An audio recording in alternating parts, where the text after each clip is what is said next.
Le retour de Jésus-Christ, Insa ibn Maryam, sur terre, sera un signe de la fin du monde. Lorsque Jésus-Christ reviendra sur terre, il confirmera la véracité de l'islam et continuera sa mission qui avait été interrompue.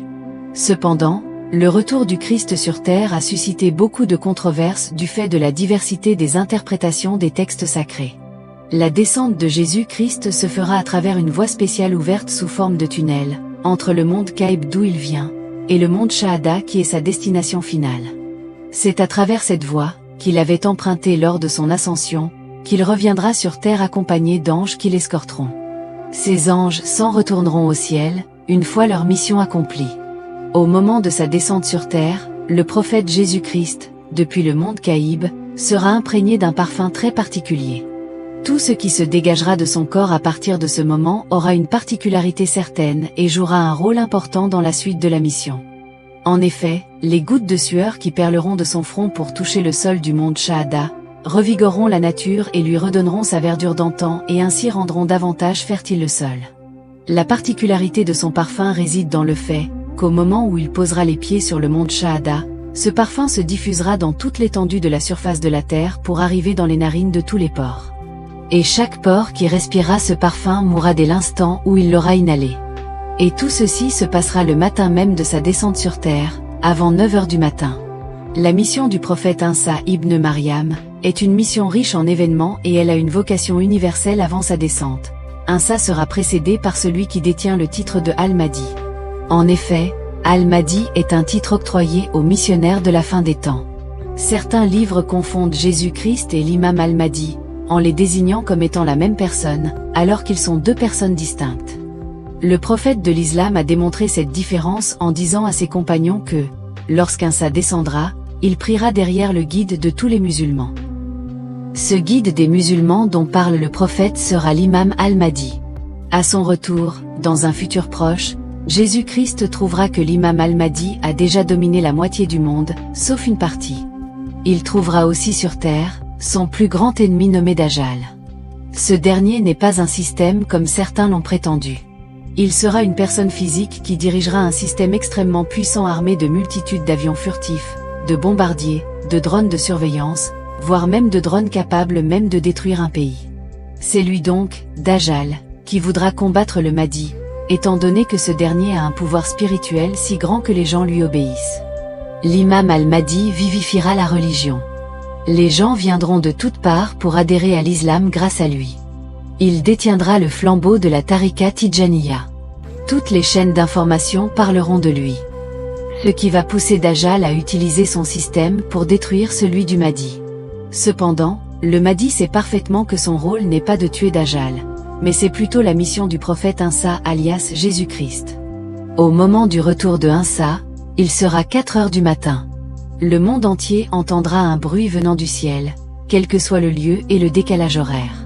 Dieu donnera la vision à chaque personne vivant cet instant, pour témoigner, voir et contempler la cérémonie de la descente avec le cortège, qui sera similaire à celui de la montée.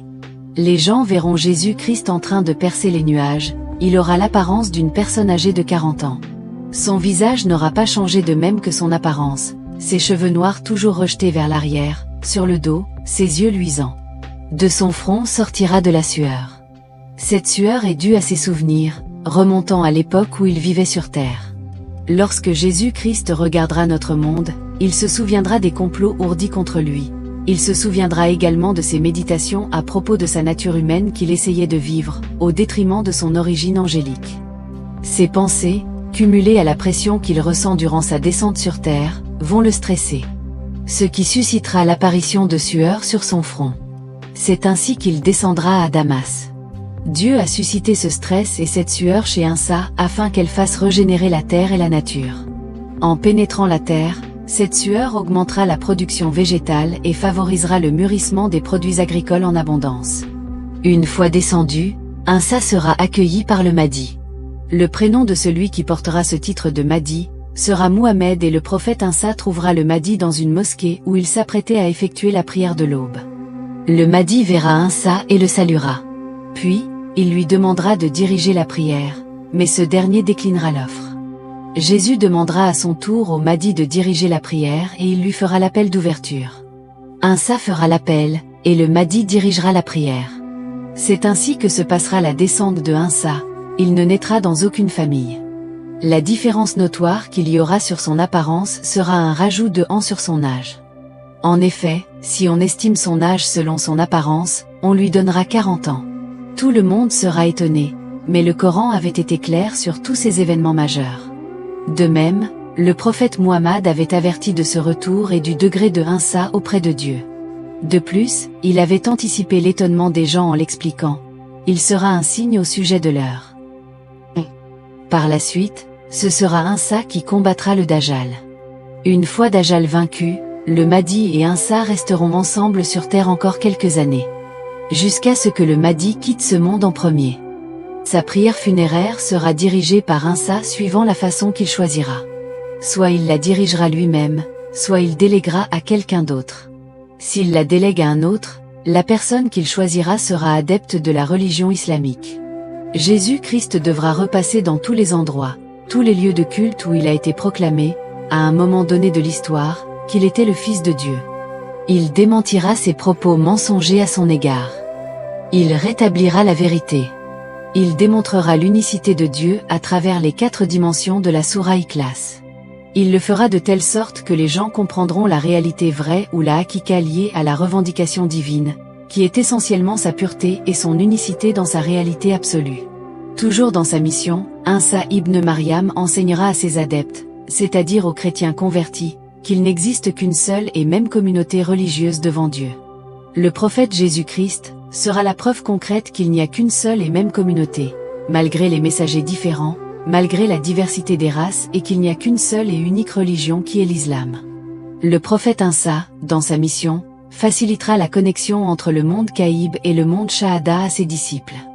Il appellera les gens vers la religion islamique en insistant sur le fait que c'est la seule religion reconnue. Alors, les gens y adhéreront en masse. Il enlèvera tout ce qui est fausseté, mensonge monté contre lui et l'islam.